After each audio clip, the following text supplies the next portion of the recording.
Good evening, everyone.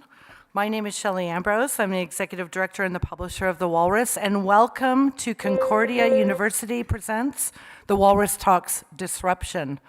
We're thrilled to be here at the Isabel Bader Theatre on the territory of the Huron-Wendat and Petun First Nations, of the Seneca, and most recently the Mississaugas of the New Credit, continuing a long history of conversation.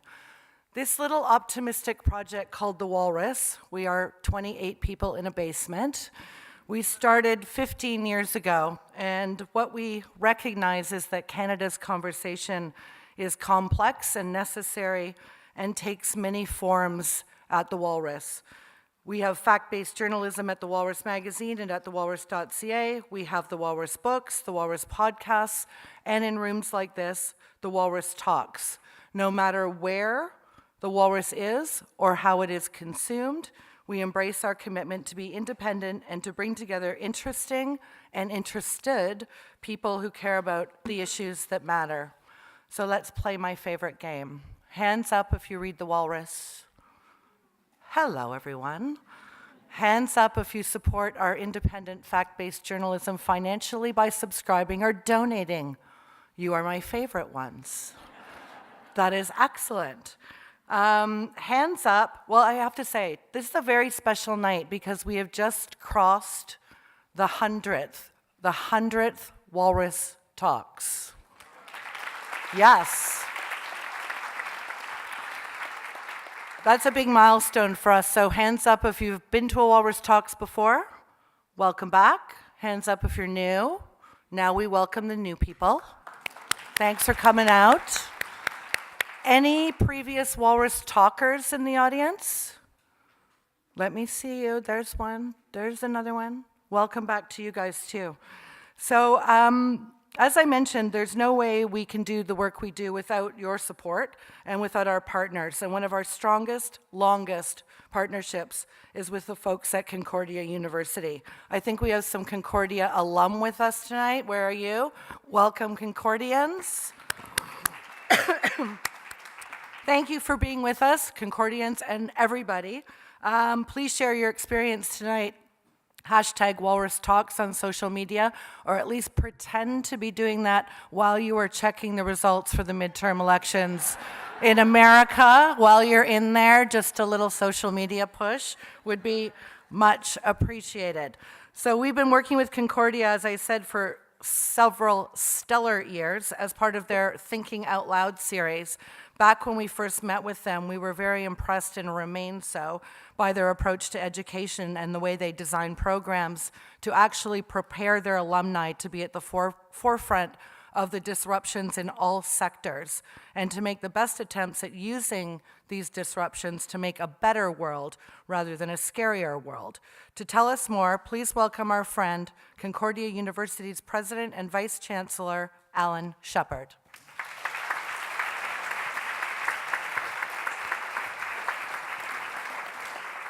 Bonsoir tout le monde, and good evening. Some of us are dual citizens, Shelley, and we don't think that joke about the midterm elections is all that funny. I want to say a special welcome to the Concordians in the audience, and also to say a special welcome to Gina Cody and Tom Cody, who are sitting somewhere nearby. Where is that? Wherever you are in the house, right there. You may have read recently that Gina Cody and her family donated $15 million to Concordia in honor of the School of Engineering and Computer Science, which is now named the Gina Cody School of Engineering and Computer Science.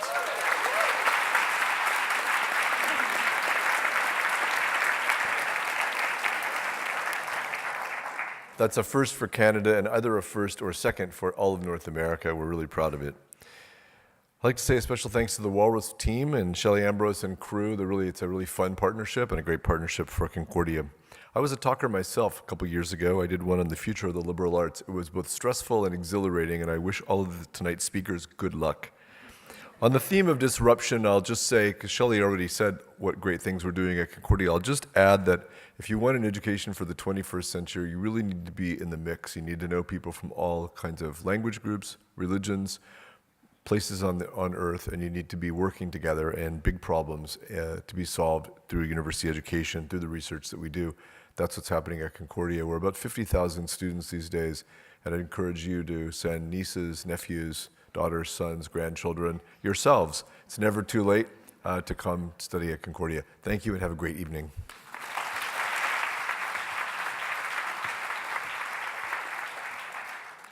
Thank you, Alan, and thanks again to everyone at Concordia for thinking out loud with us once again.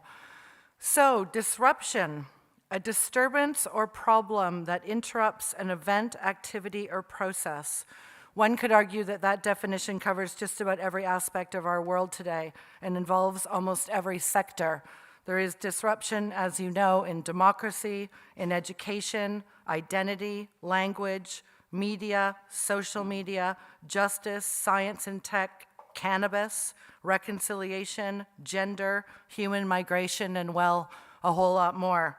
The Walrus Talk is a format designed to bring you many perspectives, and the goal is that you leave here and join us at the post-talks reception thinking, I never thought of it that way.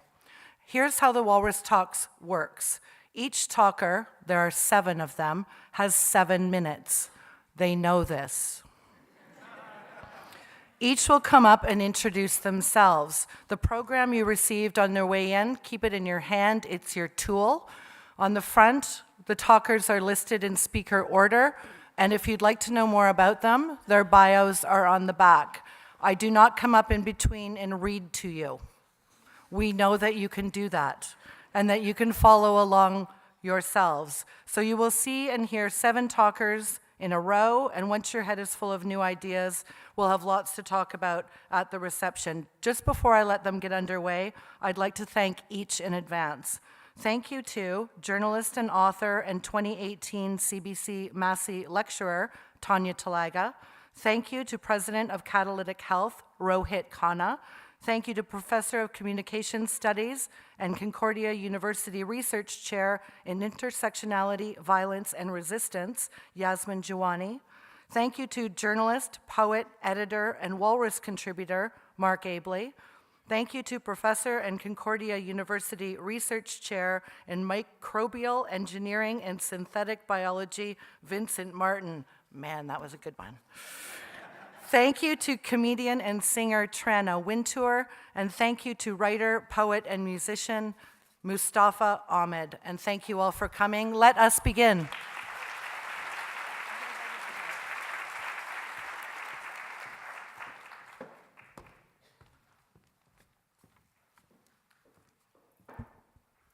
Anin, Buzu, Tania Walrus, Nagishnakas.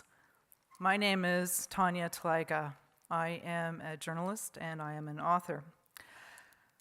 I can talk to you quite a bit about disruption. I actually just got finished disrupting the Massey lectures. And those of you who are on the journey with me know what that's all about. We quote-unquote indigenize the Massey lectures. It is a bit of a different Massey lectures this year.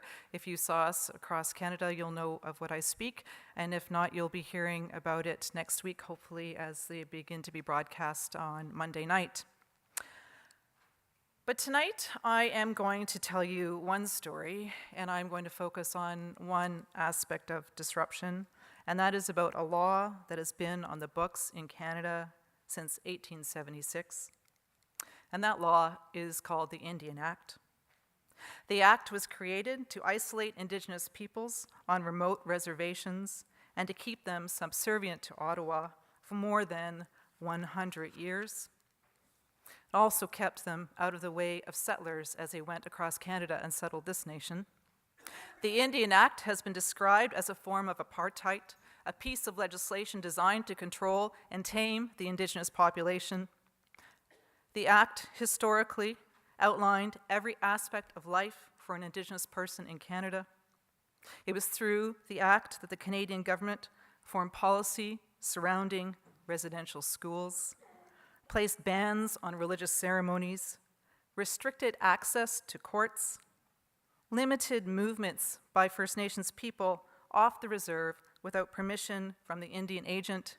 It also did not allow political organization.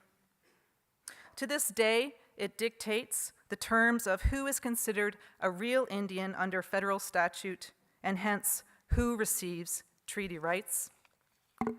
And so it's keeping all of those things in mind that I talk to you tonight about an event that I was at in May of this year. It was a remarkable event, and it was called Determination. And it began for me as I descended the elevator at the Delta Hotel in Ottawa, and the doors opened up, and I heard the strong, loud pulse of the drum, and it beat in perfect time like the steady thumping of the human heart. And it filled the lobby of the hotel, which is located on the unceded territory of the Algonquins, whose land the Parliament of Canada sits on. It is unceded because this land was not surrendered or given away. It is still the subject of treaty negotiations with the Government of Canada, the Province of Ontario, and the Crown.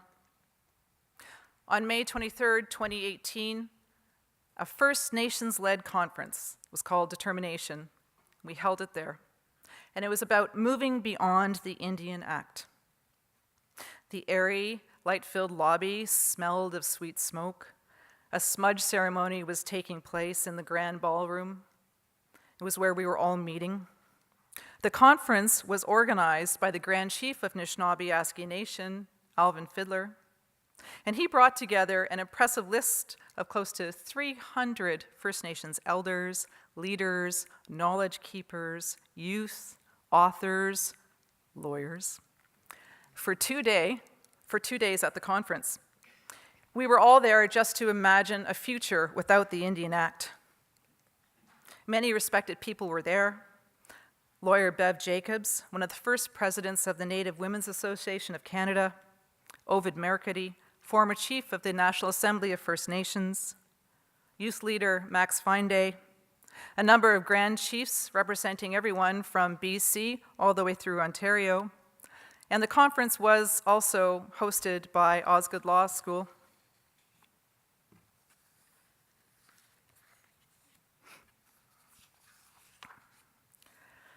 You know, everyone there, everyone that we spoke to, everyone in the grand ballrooms, we were all in agreement. Indigenous self-government must not be dictated by the federal government any longer, must not be dictated by the Indian Act. Communities and nations should no longer be forced to abandon their culture and their spiritual practices, assimilate into the dominant society, adhere to federal governance of reserves, and have to register to be considered real Indians by the law in order to receive their treaty rights. Communities and nations must be empowered to design their own path forward. Nan Grand Chief Alvin Fiddler walked up to the podium and he gave the opening address. If you don't know Alvin, I'm just going to tell you a little bit about him. Alvin led the push for the joint inquest, looking into the circumstances surrounding the deaths of 7 Anishinaabe Nation youth attending high school in Thunder Bay from 2000 to 2011. He served on the Truth and Reconciliation Commission as manager of regional and Ontario liaisons. He was in charge of collecting testimony of residential school survivors. And now Alvin, actually today as we speak, he's in Banff right now, and he is talking about taking steps to decolonize the health system in Northern Ontario so funding and decision-making power is actually put in the hands of First Nations communities and not dictated by the federal government. In his opening statement at Determination, Alvin told a quiet audience that he no longer wanted to be identified by a 10-digit government given to him by the federal government. He said, "I took my card out the other day and I looked at it and realized it had expired about 4 years ago. That must mean I'm an expired Indian." The audience laughed. But he continued to talk about the current imperative that another generation of First Nations children not have to grow up under the shadow of the Indian Act. As a father of 2 daughters, he wants to live to see the day when their existence is no longer legitimized by assigned numbers or dictated by the federal government, effectively making them wards of the state. Alvin believes it is not up to the government to determine who is Indigenous and who is not. Belonging is not theirs to give.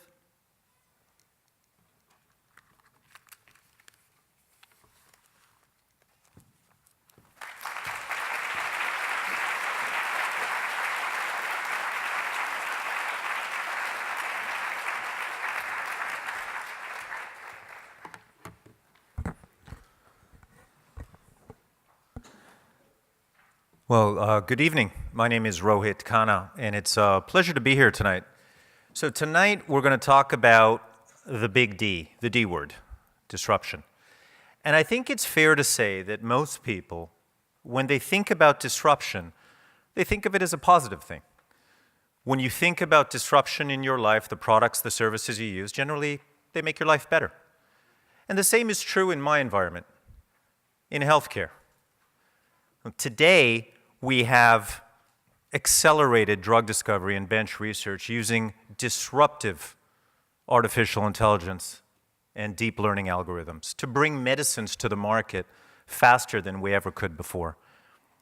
And today we have pills that you can swallow that have sensors in them that will tell your doctor when you've taken your medicine. Today, we use liquid biopsies to treat cancer patients and monitor their tumor growth, no longer needing tissue biopsies, which are incredibly invasive, onerous, and expensive. And if that's not enough, we are on the cusp of soon being able to three-dimensionally print tissue and human organs and successfully transplant them into Canadian patients. So it's all good. Disruption's positive. But what about negative disruption? How come we never talk about that? How come we never acknowledge it? How come we ignore it? It stares us in the face every day. But seriously, tonight, I want to have a conversation with you, an honest conversation about negative disruption. And I'm going to talk to you about negative disruption from a healthcare perspective. And I'm going to frame it in the context of healthcare fraud. Now, not a lot of people talk or think about healthcare fraud, and not a lot of people think it's disruptive. But in case you're skeptical, let me give you some context. So healthcare fraud is by far and away the most prevalent form of data breach, fraud, identity theft in this country. Far and away. And it costs us $5 million each and every time a data breach happens. Now, you might be thinking, well, $5 million for the government, for these publicly traded companies, that's not a lot of money. And maybe you're right. But when you're third in the world, in the absolute number of data breaches, it adds up. 60, 80, 100, 200. Millions become tens, which become hundreds, which become billions. So our data is not precise around healthcare fraud, but reasonable estimates suggest that about 6% of total healthcare spending goes towards fraud. $14 billion a year, $37 million a day, in the time it takes you to listen to me and my colleagues, shuffle your way out of this auditorium and grab a glass of wine, $1.6 million of fraud will have been committed against the Canadian healthcare system. Now, you might wonder, why am I using these terms fraud and identity theft and data breach interchangeably? Why am I conflating these issues? And hopefully this schematic will help you. So if you look at the right-hand side, that's where we want to focus. We want to focus on disruption. And disruption has a fingerprint. It has a DNA. It has a hallmark. Disruption makes things that make old things obsolete. Disruption makes things that make old things obsolete. So what did healthcare fraud used to look like? It used to be doctors billing for services they never rendered. It used to be doctors billing for uninsured services like they were insured. In extreme cases, it used to be doctors billing for patients that didn't even exist. And to be fair, patients are culpable too. It's not just a supply side issue. Patients crossing out dates on insurance forms, moving decimal places to squeeze in a claim before the end of the year. That's healthcare fraud. And so, if we understand disruption, and we understand that it makes old things obsolete, we can then understand that disruption today is cutting edge. It is high tech. It is advanced. You have never seen anything like it. Let me give you an example, a hypothetical example. Let's say there was a small to medium-sized city on the eastern seaboard of North America. Let's call the city Boston. And let's say this city that we call Boston, let's say it had a very famous event every year. Let's call it a marathon. And let's say that one year there was a tragic event at this marathon. Let's call it a bombing. And let's say that the media, doing their job, covered this event, these heinous acts, 24/7, wall-to-wall coverage. And in doing so, they told us about the Tsarnaev brothers. They told us where they lived, when they were born, where they went to high school. They interviewed their friends. They talked to their family, including their unmarried maternal aunt, which will make sense to you in a minute. And let's say that there were some nefarious people sitting in Boston, or Brussels, or Bangalore, or right here in Brampton. And let's say these people started to put the pieces together. And they said, wait a minute, wait a minute. I know their first names, I know their last names, I know their date of birth, I know their address, and because you interviewed their maternal unmarried aunt, I know their mother's maiden name. And what if they went and got a social insurance number? Or worse yet, what if they went online and reset all the passwords that linked the bombers' accounts, credit cards, bank accounts, student loans, car loans, and for all their contacts? Now, I know this is hypothetical. I know it's a little bit sci-fi, it's a little bit Orwellian. Or is it? In the first 12 hours after the 2013 Boston Marathon bombing, the Massachusetts health system had to shut down and lock down the Tsarnaev brothers' password reset accounts.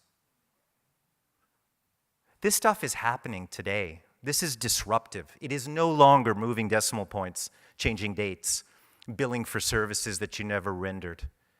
This is cutting edge. This is high tech. And we need to pay attention to it. Because like most things that are disruptive, it's just the tip of the iceberg. Thank you. Good night.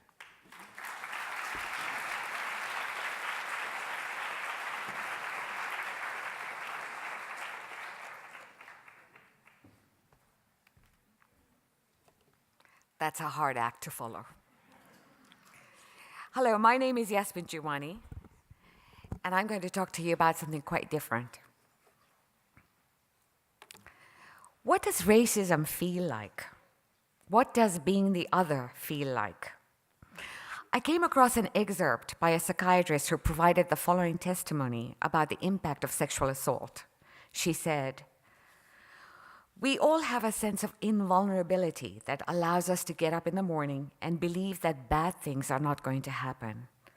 That sense of invulnerability is destroyed after sexual assault. It's as though one is out there in the world without a skin." Being in the world without a skin, that really hit me. This is exactly what racism feels like. Something visceral, vulnerable, being the other. The experiences of racism, sexism, homophobia, ableism, Islamophobia, anti-Semitism, all the ways we exclude, silence, stigmatize, dismiss, trivialize the other, these are all forms of violence. It's like living without a skin. My work is about examining and disrupting the way we look at violence. Through studies of media reports and court cases, I challenge the ways we compartmentalize violence. Rather than seeing violence in a singular way, something to categorize as one thing, something to turn away from, I want us to look at violence in a multifaceted way. Look at it like the facets of a diamond, which, though appearing different under different lights, are part of the same object. Acts of violence are much more than they seem, more than the stories told about them. In 1996, Rena Verk was murdered by schoolmates in British Columbia. Media reports and court documents portrayed the case as one of girl-on-girl violence. She was a girl, murdered by another girl. But the other parts of the story were untold, and when subsequently reported, underemphasized. She was a South Asian girl, brown, different, bullied and beaten. She was burnt with a cigarette butt on her forehead and then violently murdered. Much more than the story we heard. The impact of words, of the ways things are reported about violence, is wounding and more long-lasting than blows to the body. One only has to think of the 50,000 hate messages that the Liberal Member of Parliament, Iqra Khalid, received when she tabled Motion 103 last year to draw attention to Islamophobia.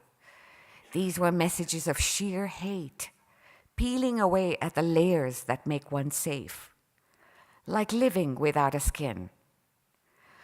Violence as multifaceted, that diamond with many hardened sides, race, sexuality, faith, culture, all of our sides. It's complicated. Imagine what it's like to be at the intersections of all of these forms of violence. What if you're a person of color with a visible or invisible disability, sexually non-binary or queer, of a different faith and culture? What happens then? It's complicated because our systems aren't designed to handle complexity. And yet so many of us are at the intersection of all of these violences.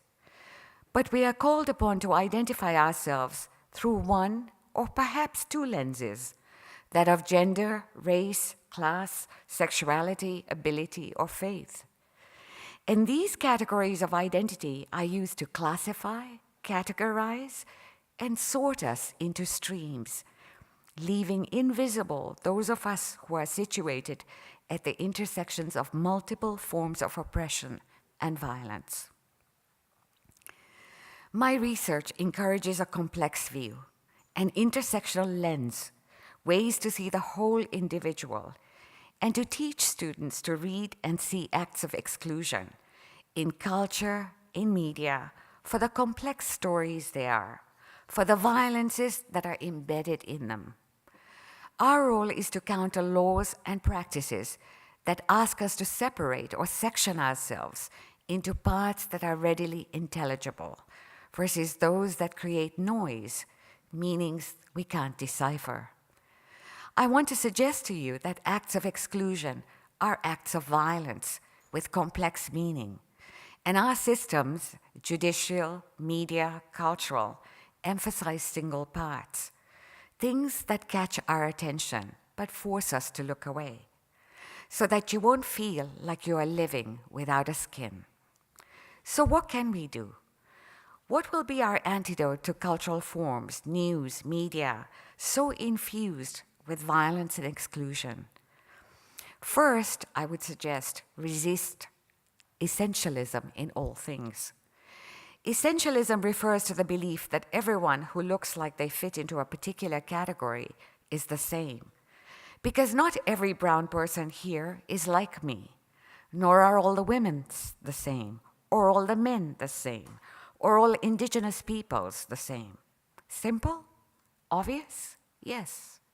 Yet media reports reflect essentialism every day. Recall the Project Thread fiasco here in Toronto, with the arrest of 24 Muslim men for their alleged links to terrorism. Their first names were all Muhammad. Second, get comfortable with being uncomfortable. Seeing acts of exclusion for what they are, complex pieces, like a multifaceted diamond, hard to crack, won't be easy. But we need to recognize the rock of power for what it is. Finally, join a movement. Knowledge is good, but action is the leverage. The thing that connects us is learning. Amplifying our own complex voices together chips away at essentialism, at one way of seeing racism, sexism, and so much more. On the ground, in movements, big and small, take the risk of feeling without skin, of connecting with that other. I can't promise you a thick skin, but seeing, reading acts of exclusion for the violences they are is a start. Thank you.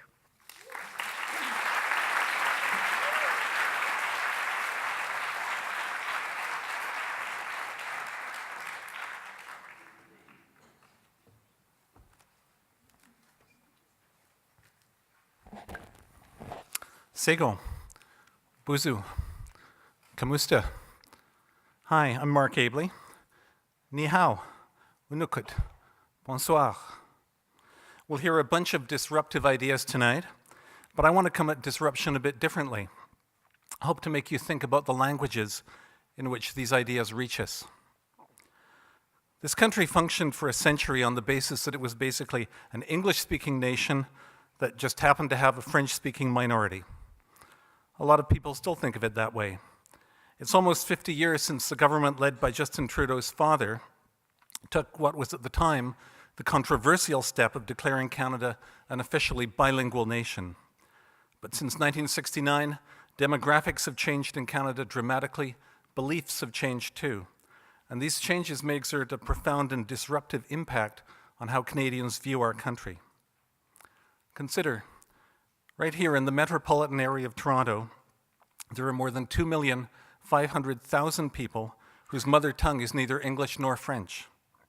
Their mother tongue is what the government calls non-official. That's more people living in the GTA speaking a non-official mother tongue than the total combined populations of the 4 Atlantic provinces. The most widely spoken of these languages in Toronto are Cantonese, Mandarin, Punjabi, Filipino, and Urdu. They have no official status in Canada, but they're all growing fast. And just as Toronto has become an incredibly multilingual city, so Canada is now becoming an incredibly multilingual country. For my Walrus article, Beyond Bilingualism, I spent a week in Winnipeg in the middle of January. I have a terrible sense of timing. And I found that the second most widely spoken language there after English, and as in Edmonton and Calgary, is Filipino. That's something nobody of my generation, growing up on the prairies as I did in the 70s, could have imagined or predicted. I drove past a Toyota dealership in Winnipeg's North End that says on its website, "We are proud to speak English, Punjabi, Filipino, Hindi, Arabic, Portuguese, Polish, Ukrainian, and French." So it pays to be multilingual. And the idea of official bilingualism is now beginning to come under pressure, not just from right-wing blowhards who think that if English was good enough for Jesus, it's good enough for us, but also from some people who speak immigrant languages. I talked to a Filipino community leader who put it this way: "It's the second language of Manitoba. We defeated the French." I'm concerned that the linguistic and cultural difference between our major cities and the small towns and rural areas is something that may prove more and more disruptive in the future. Look south of the border and think of the enormous gaps in outlook between, let's say, New York and Idaho, or between San Francisco and Arkansas. Is that kind of unbridgeable divide about to afflict Canada? Language is just one element in that divide, but it's a crucial element. In 2018, it's not just demographics that are changing at a disruptive pace, it's also beliefs. Nothing sums up that change better than the strong and creative presence now of so many Indigenous writers, artists, and thinkers. So, to look back a century, Canada's Deputy Minister of Indian Affairs, a man named Duncan Campbell Scott, wrote the following lines: "The race has waned and left but tales of ghosts that hover in the world like fading smoke about the lodges. Gone are the dusky folk that once were cunning with the thong and snare and mighty with the paddle and the bow. They lured the silver salmon from his lair and gambled in the teepees until dawn, but now their vaunted prowess all is gone, gone like a moose track in the April snow." It's unthinkable, thank goodness, that any Canadian poet could write lines like that now. Scott was not also a poet, he also oversaw the Indian Act for a generation and was the main architect of the residential school system. One of the countless ironies of his work is that the poem I just quoted goes on to praise the beauty of what Scott called Indian place names, Toronto and Winnipeg among them. But he uttered this praise out of a belief that Indigenous languages, like Indigenous people, were disappearing, were becoming a museum piece, were doomed. Not so. The number of Indigenous people in this country is at least 12 times greater than it was when Scott wrote that poem, Indigenous people have not waned, their vaunted prowess is not gone, and in the aftermath of the Truth and Reconciliation Commission's final report, Canada is finally waking up to the fact that more than 50 Indigenous languages in this country, languages, not dialects, still survive. What a wealth of knowledge and understanding they embody. Many of these languages are in desperate trouble. In all of metropolitan Toronto, according to the last census, only 575 people spoke an Indigenous language as their mother tongue. So the odds may seem terrible, but the determination is great. Terrific work is being done, for example, in the Six Nations Reserve just down Highway 403, where the Mohawk language is growing in the minds and voices of young adults and children.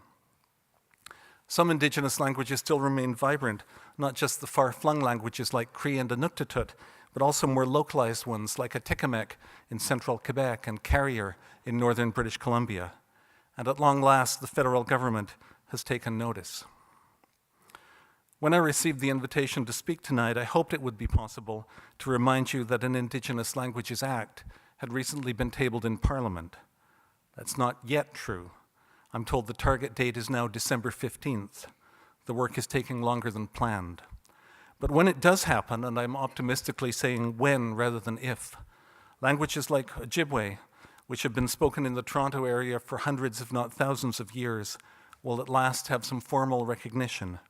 And the work to preserve and strengthen these languages will at last receive stable, long-term funding. In short, Canada was always multilingual. Because of colonialism, we just didn't accept the fact. But now, especially in our major cities, it's become abundantly clear how multilingual we are.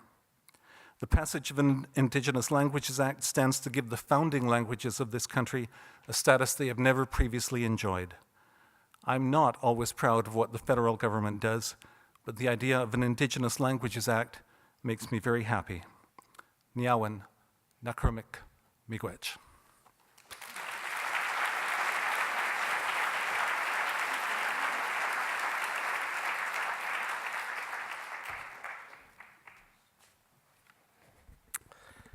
Good evening. I'm Vincent Martin. I'm the token tech guy for the evening, and I suspect I represent the defeated French as well. Get the slides going here. Are you curious about your biology, about your DNA? And I don't mean your ancestry or DNA tests, but understanding what you're made of, how your body functions. I think you should be. I think we all should be curious about our bodies.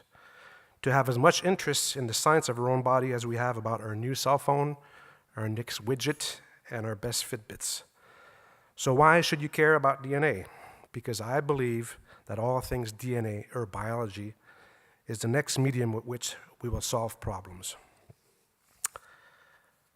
And more specifically, our ability to build new and useful things with biology, or what I call synthetic biology, will provide many societal solutions such as alternative energy, materials, foods, medicines, and even cure for diseases. Here's why our biology matters. We are now approximately 7.6 billion people on this earth, a number that could almost double in the next 100 years. This has resulted in a huge demand on our natural resources. In the last 100 years, the rates at which people consume resources roughly doubled. Combined with population growth, this has led to a tenfold increase in global natural consumption on this planet.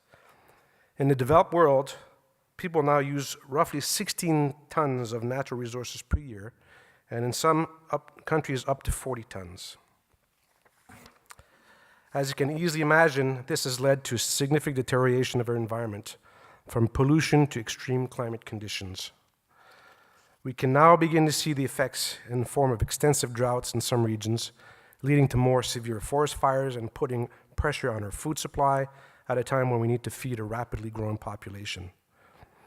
It should be clear to everyone by now that we have a significant problem.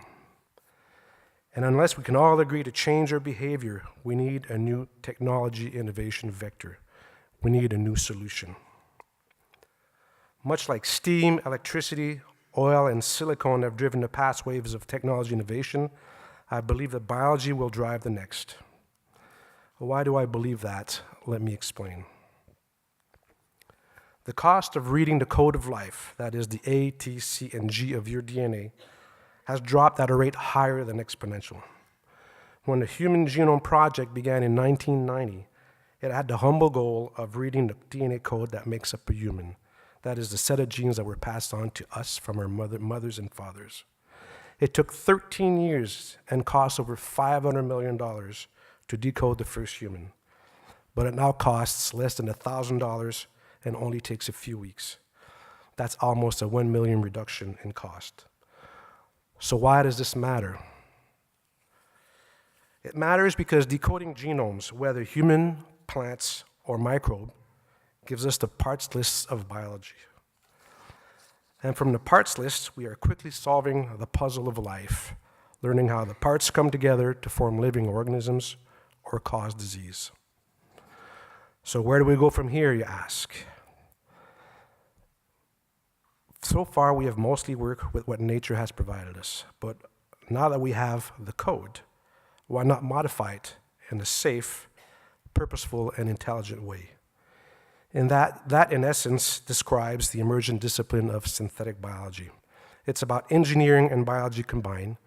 It's the science of making organisms. It's the redesign and creation of biological parts and systems, the stuff we are made of. Scary, you say? Well, maybe, but we've been playing with genetics and genomes for the last 10,000 years, domesticating plants and animals using breeding and selection. We now have parts lists and some instructions on how to assemble them, so why limit ourselves to what nature has provided? Well, we don't have to anymore. Believe it or not, you can now go to the web and buy your custom favorite gene. Like the 19th century foundries casting new creations in metal, synthetic biology labs like the DNA Foundry at Concordia University uses engineering principles of design to build things out of DNA. By using computers to drive robots in the lab, the vision of a lonely biologist tinkering in the laboratory bench is quickly disappearing. We are no longer limited by the capacity to build things out of DNA. Our limitation is with building things that are functional.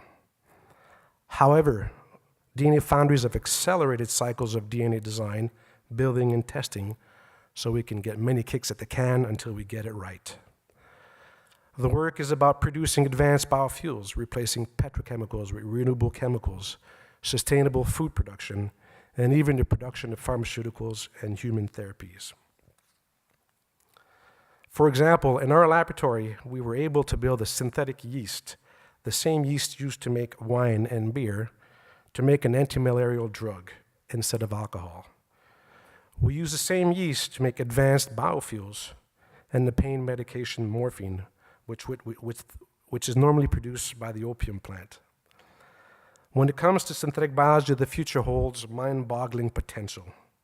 Here's an example, the cellular pharmacy.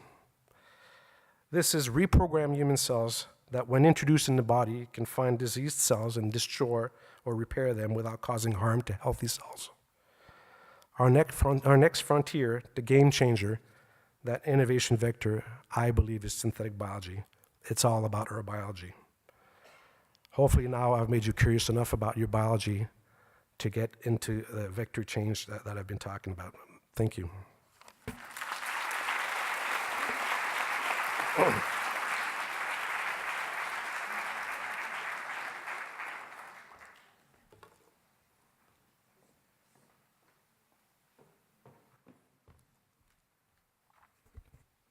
Hello. Hello. I'm Tania Winter. I'm a comedian. I kind of hate that word. I'm also transgender, and I'm a little bit tired of every time I come up on stage having to start with, "Hi, I'm transgender." It's not like when male comedians get on stage, they have to start by saying, "Hi, I'm problematic."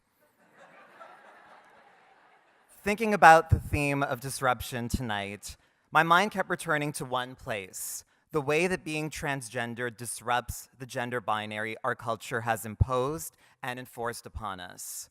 Also, side note, I'm not here to represent an entire community. I don't pretend to speak for the trans community at large. I'm just sharing my own personal thoughts and experiences. There's no one way or right way of being trans. There tends to be this false idea held by mainstream culture that being trans means being trapped in the wrong body, and that's not always the case. There's so much in between and nonconformity in being trans, and that's why I've always associated the word transgender with transcend. Being trans to me means transcending labels, expectations, and limitations imposed by the binary of male and female. People and things that transcend or disrupt convention are not always warmly welcomed or understood, to put it mildly. I've never understood why people are so afraid of the unknown. And part of me kind of thinks it's hilarious, because while bigots fear something as abstract as the unknown, me and my trans siblings are scared of getting a very concrete fist in our faces, or worse, for simply being who we are. Who should be scared? It's this fear of the unknown that incites strangers to ask me such delightful questions as, are you a boy or a girl? Do you have a penis? What's your real name? No, but like in your everyday life, what's your real name? What do people call you? Is that your real hair? Have you had surgeries? And my favorite question, are you full-time? That is the most insanely offensive and ridiculous question. Am I full-time? Am I full-time what? Yes, I am a full-time human being, 24/7. Even though I don't always feel like being one.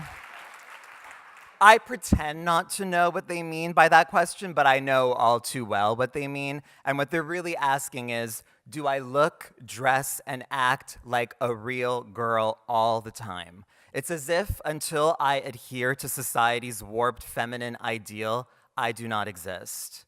When I'm not wearing makeup or I don't have my hair done, when I'm just wearing jeans and a t-shirt going about my everyday life, like going to the supermarket, of course I don't look like the gorgeous supermodel you see before you tonight.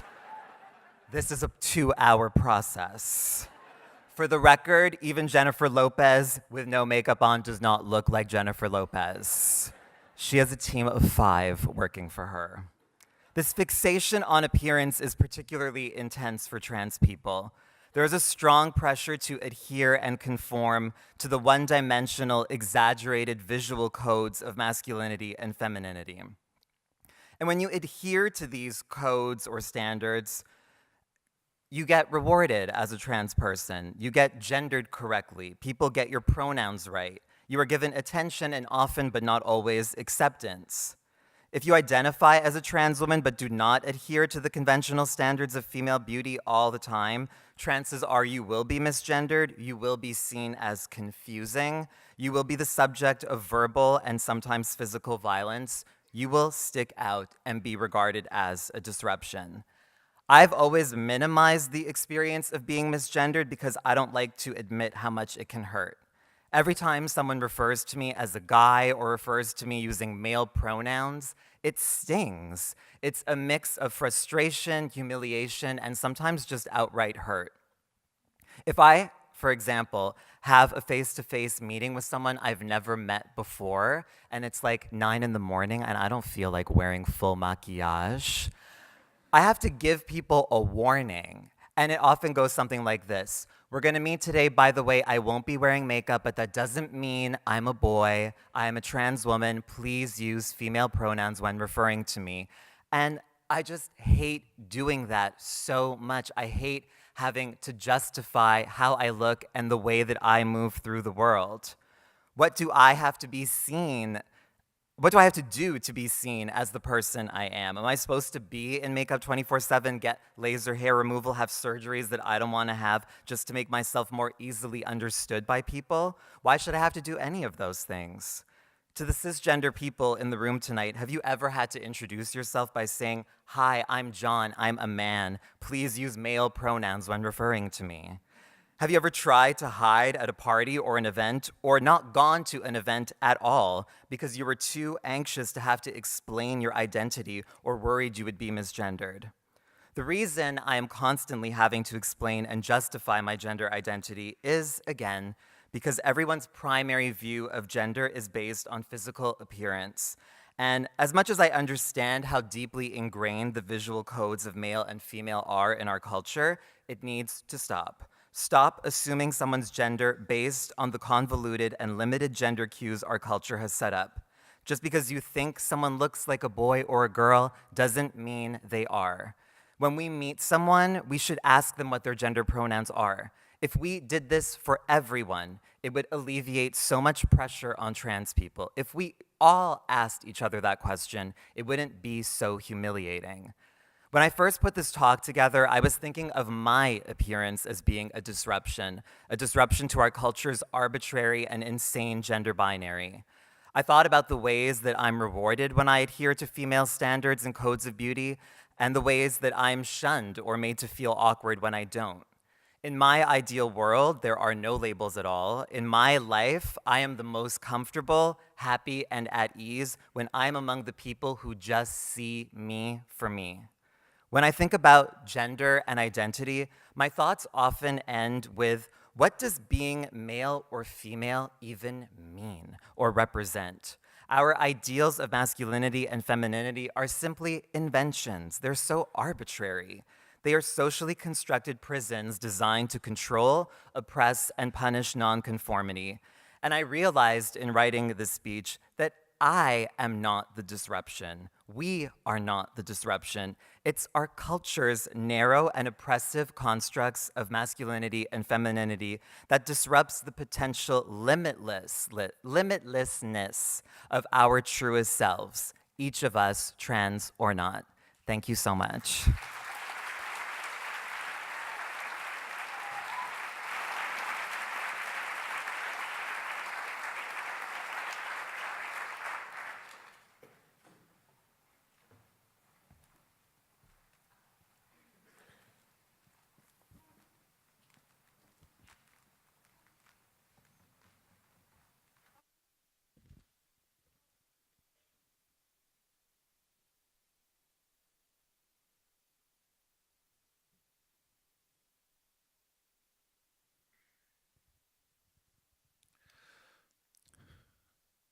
I borrowed fire from my brothers who climbed out of the pits of hell.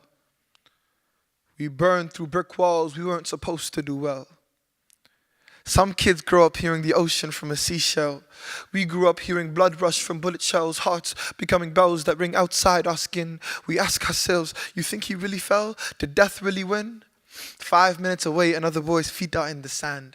Sun rays kiss his hands. He's thinking about his next meal, our next meal forced in our hands. Death forced to swallow before we can understand. 5 minutes away, the other boy swims into Neverland.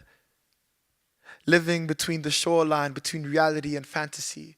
Floating on a trust fund that's enough for him to dream loud. 5 minutes away, the gunshots still ring loud, like the earth's rules for volume were broken. Trying to shut our eyes, but tears forced them open. Trying to shut our mouths, but cries forced them open. 5 minutes away, the other boy is still floating. Treading water, tasting sunlight, he's thinking about his favorite moments. While I think about my brother's final moments, dead rappers come to life, spitting lyrics to the moment. This is what it looks like when a community has folded. Silence and sadness swallow me whole. 5 minutes away, it's time for the other boy to go home. 5 minutes back, it's hospitals, it's trauma, it's funeral homes. I sleep, shaken by the weight of the world, while the other boy sleeps, dreaming in silver and gold. Morning comes, I open my eyes, but my brothers are still cold. The other boy eats his breakfast before it turns cold. I walk to school, the other boy in a car that'll one day be his own. We sit in class, the other boy comes to sit beside me in the back. He tells me a joke I forgot. I also forgot to laugh. We pick up our pencils, his a feather, mine a syringe. I still hear the sirens.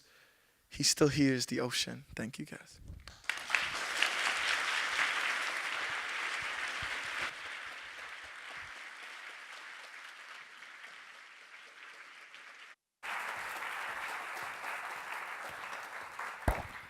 Wow, 7 very different perspectives on disruption. Mustafa Ahmed, the poet, did his first Walrus Talks at 14 years old. Yes. He's 22 now and spent today with The Weeknd. Last night performed with Chantal Kraviasek, who I think is here. Hi, Chantal. Anyway, hi. There she is. Please join me in thanking all of our talkers, Tania Talaga, Rohit Khanna, Yazmin Giovanni, Mark Abley, Vincent Martin, Tania Walrus, and Mustafa Ahmed.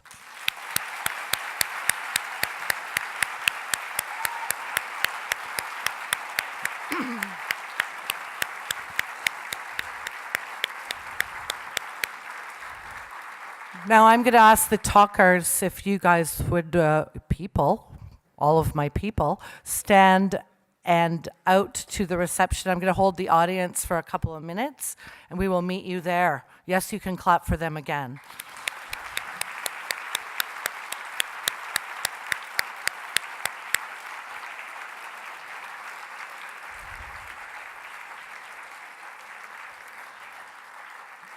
As I mentioned, we've now produced 101, this is the 101st, Walrus Talks.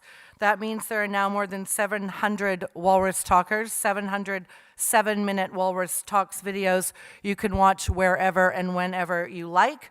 On our YouTube channel, just head to thewalrus.ca. You can also subscribe at thewalrus.ca, but it is much more convenient and happy-making to do so tonight at the table in the reception, where Tina will be very happy to help you. And only for tonight, a full year's subscription to the Walrus is just $25. And because we're marking our 100th talks, our 101st talks, we're giving a very special gift to anyone who donates tonight. If you donate $101 at our merchandise table, you will receive our very first book published under the Walrus book imprint, published with our friends at House of Anansi Press. The book is called Big Lonely Doug. It's about a fir tree, and it's a true story, and it's brilliantly written by one of our Walrus editors, Harley Rustad. And the other really great thing about any amount that you donate, but let's go with 101. Your $101 tonight will become $202 because our donors and supporters, Gretchen and Donald Ross, are going to match every single dollar that you donate tonight. So whatever you give will be doubled like magic. So please, yeah, it's pretty great. Just remember, when you're watching the midterm election results, that fake news is cheap. Fact-based journalism is expensive. So please help us continue to do what we do. You can also sign up for our newsletter. That's free. And then you can make sure you don't miss any Walrus events. Our next event in Toronto is the Future of the Arts on November 27th. Our friends from Adventure Canada are also here tonight. If you sign a ballot at their table, you will be entered to win a $30,000 trip to Newfoundland. It's on a ship. That's why it's $30,000. So visit our friends at Adventure Canada. People are thinking, really, Air Canada? No, it's on a ship. And you can meet the Walrus team out there. May, Andrea, Jessica, Tina, Blair, May, Christina, Kaylin. They're all here tonight. And you can meet some Walrus board members who are in the house. Bruce Bennett, Jillian Smith, Janelle Lassonde, Zara El-Harazi. You can meet some Education Review Committee members, Benjamin Berger and Preeti Varma. We're all here.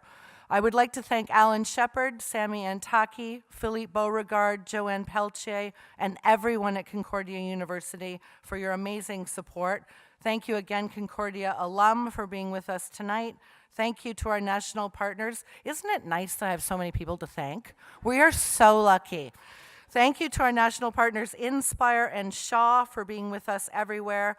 Now please join us at the reception where there is food, there is drink. If you are there will be good conversation, and please remember, we are not the Walrus. You are actually the Walrus.